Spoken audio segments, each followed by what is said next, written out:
Hey everyone, in this video, I'm going to show you how you can insert hyperlinks in your Canva design. Now, if you find this video helpful, like and subscribe would mean a lot. Alright, let's dive in. Now, first of all, make sure you have opened your design. Okay, now just click on the text.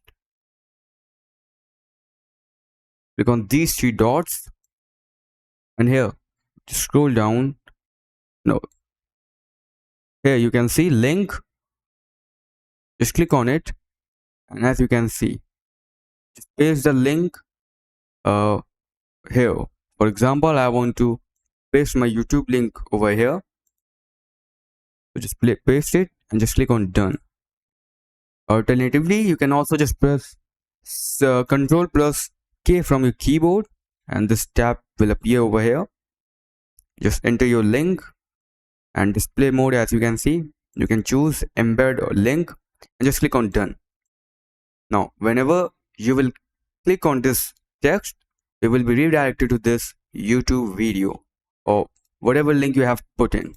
So that's it for the video. That's how you can insert a hyperlink in Canva design. Thanks for watching.